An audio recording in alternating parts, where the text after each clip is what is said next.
Shout out nga po pala kay Kuya Wow Life. Thank you so much po sa support po ninyo sa akin.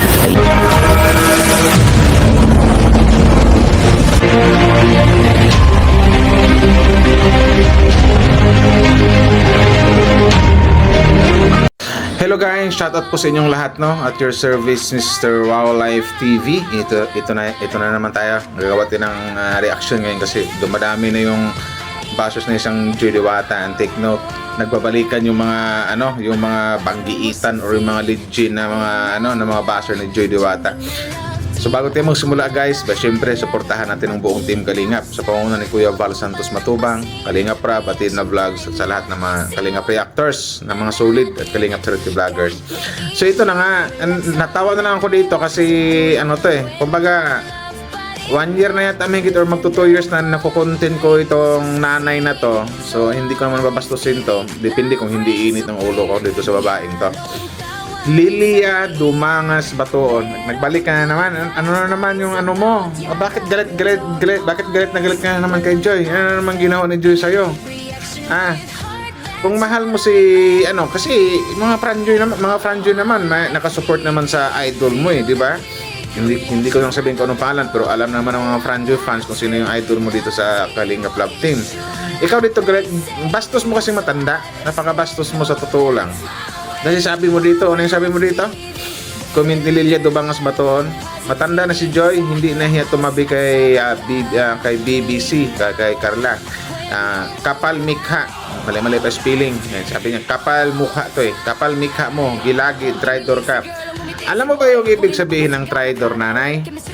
Nanay Lilia Dumangas Batoon. Alam mo ba yung alam mo ba ang definition ng traitor? Alam mo ba ang ibig sabihin niyan? Kung may traitor man sa Kalingap, alam mo na yun kung sino yung traitor sa Kalingap at kung sino yung traitor sa Kalingap. Bakit ba galit na galit ka kay Joy? Tapos sabihin mo pa dito, makapal ang mukha kasi si Joy, matanda na si Joy.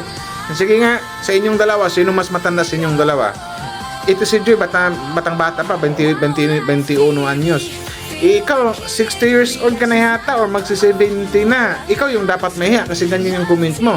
Kasi sa picture mo pa lang, parang wala ka nang ngipin, puro ka na lang gilagid. Lilia Dumangas Batoon, ang pagbabalik ng isang Lilia Dumangas Batoon, ang banggiitang basher ng isang Joy Diwata. Parang ito yung leader ng mga basher Lilia Dumangas Batoon, muna yan. Marge Jan, sila ni Christy Mabini, Carly Lopez, sila ni Wing Soto. Marami-rami sila, Anita Flores. Yung iba nga na private na nag-lock profile ng ibang basos ni Joy, natatakot na sila. Nanay, alam ko naman nanay na medyo malapit-lapit na tayo, no? Alam mo na yung ibig kong sabihin. Magpakabait ka lang, Nanay Lilia Dumangas Batoon, kasi baka mamura ka pa ng ibang mga Franjoy fans. Magpakabait ka, magpakatino kang, matanda ka kasi malapit-lapit na po tayo Kumbaga, ang isang Joy, possible pala yung araw mo wala na, parang malapit nang lumubog. Maghunos dili ka nanay, mangumpisal ka, manghihi ka ng tawad sa mga nagawa mong kasalanan, kasi kung tingnan ko yung mga picture mo nanay sa Facebook, may mga picture ka pa na may katabi kang cross, ito ganyan, para kang maka-Diyos talaga, pero iba pala yung Lilia Dumangas Batoon sa tunay na buhay. Baka ikaw nga to sa tunay na buhay, napaka-demonyo mo. Parang ka ba, nanay ka ba ng mga demonyo? O nanay ka ba ng mga maligno? Kasi ang papangit ng comment mo sa isang Joy Diwata Matanong lang kita, may nagawa bang mali sa'yo si Joy Diwata? May nasampal ka ba? Namura ka ba? Hindi naman, kasi in the very first place, hindi mo yung kilala ang batang yan. Hindi mo kapitbahay yan. Hindi mo panamit yan. Pero the way ka kasi magsalita, parang ang napakasama mong lula, napakasama mong babae. Tao ka ba talaga, Nanay Lilia Dumangas Batoon? Kasi sa picture mo, lubog na yung pisngi mo malapit-lapit ka na, nanay. So magulos dili ka, mangumpisal ka na sa mga kasalanan mo. At sa pangalawa, wala namang ginagawang masama si Joy sa inyo, di ba? Lalong-lalo sa'yo, di ba? Si Carla at saka si Joy, magkasanggang dikit yan, mga sulit Kalingap yan. Magkaibigan yun sila sa tunay na buhay kasi nakita ko na sila dyan sa na-meet ko na yun sila sa tawag dito doon sa MUA. Magkaayos sa ang Franjo at saka Jumka, si Carla at saka si Joy, wala namang problema. Bakit ganyan ka mag-comment? Parang nakapag-aral ka ba, Lilia Dumangas Batoon? Ano ka ba? nagdududa na tuloy ako kung tao ka ba talaga or hayop ka ba o alien, ano ka ba, demonyo ka ba or niluwa ka ba ng impyerno. Hindi ko lang kung bakit ganyan ang ugali mo. Kung makagilagid ka, tingnan mo yung gilagid mo, sakay sa gilagid dito sa isang Joy Diwata. Halos magkamukha. Kung ikong pumayat ng si Wing Soto na isa ring legendary basher ni Joy, magkakamukha kayo. Matanong lang kita, Nanay Lilia Dubangas Batuon, kano-ano mo si Wing Soto? Anak mo ba or apo? Kasi ikaw matanda ka na eh. Nasa mga 70 years old ka na o malapit ka na mag 70. Kita mo, nanay, yung edad mo, malapit ka nang mawala dito sa mundong ibabaw, tapos ang ginagawa mo, mangbash ka pa ng bata, bilud-abil yung mga pinagsasabi mo, mangbastos ka pa ng mga bata, na dapat ikaw yung matanda na, dapat yung mga ganyang edad na magpahinga na, alagaan mo lang yung mga apo mo. Dapat yung mga ganyan, yung tipong respetuhin ka, may magmano sa'yo, may magpo at upo. Pero sa ipinakita mong ugali, nanay, dito sa social media, siguro sa totoong buhay, bastos kang matanda ka talaga. Yun. Kasi nakailang content ako sa'yo. Parang hindi ka matinag-tinag, parang hindi ka natatabla ng hiya, na napakamanhid mo na talaga. Shout out sa mga anak ni Lilia Dumangas Batuon yan. Pakidisiplina yung nanay nyo, pakipalo yung puwit niyan, o pakisampal na lang, pakibatok na lang, kasi parang lumalaki na walang mudo eh. Kumbaga tumanda na siya, may itim na yung buhok niya, yung buhok at saka bulbul niya, pero walang pinangkatandaan talaga. Pero sa picture naman niya, sa upload niya, mga photos niya sa Facebook, kita ko may picture, may kasama si Lord, yung may cross.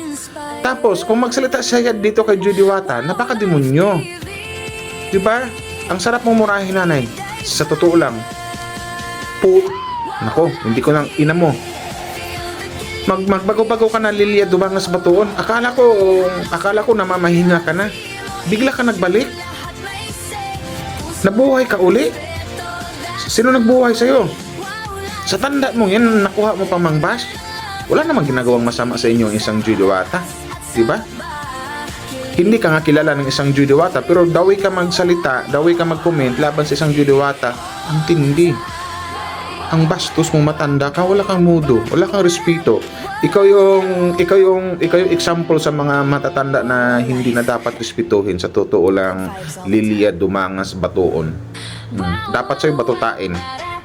Yun lang yun. Mangumpisal ka na, nanay, magsimba-simba ka. Huwag mo na anuhin, huwag mo nang hintay na mabastos ka pa. Kung ano yung ginawa ko, baka kung ano yung ginagawa mo dito kay Joy, gagawin din sa'yo, babastusin ka. Kasi bastos ka, matanda ka eh. Wala kang respeto sa kapwa-tao mo. Lilia Dumangas Batuon. Nabuhay ka naman ulit. Kasi comment po dito, 23 minutes ago. Dito to sa picture ni sa picture to ni Joy at saka ni Carla eh. May nag-post.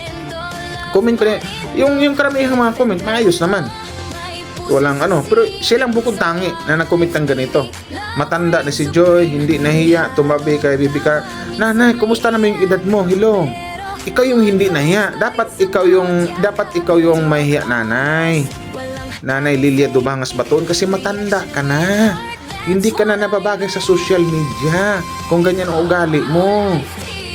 Malapit na yung oras mo. Aba, magpakabuti ka na lang, magpakabait ka sa kapwa-tao mo, ha? Itatag ko to sa'yo. Kung matag ko to sa Facebook mo, itong upload ko na ito, itatag ko to sa'yo. Sana mapanood ng mga anak mo. Kasi napakatindi mo magsalita. Daig mo pa yung demonyo. Ikaw ba yung hari ba ng mga... Siguro ikaw lang yung bukod tanging matandang demonyo. Yun lang yun, Lilia Dubangas Batuon. Huwag mo nang pakialaman si Joy. Huwag ka namang bastos, huwag ka namang lait, kasi mas kalait-lait ka po, Lilia Dumangas Batuon. Kasi ang pangit mo, sa totoo lang, hindi ka na maganda. Laylay na lahat ng balat mo. Wala ka ng kinabukasan, wala ka pang hinaharap. Bulok ka na, nabubulok ka na. Malapit ka na mabulok, Lilia Dumangas Batuon. So magtigil-tigil ka na. Kung hindi ka mabastos, kung ayaw mong ma-real talk, so stop na. Matanda ka na.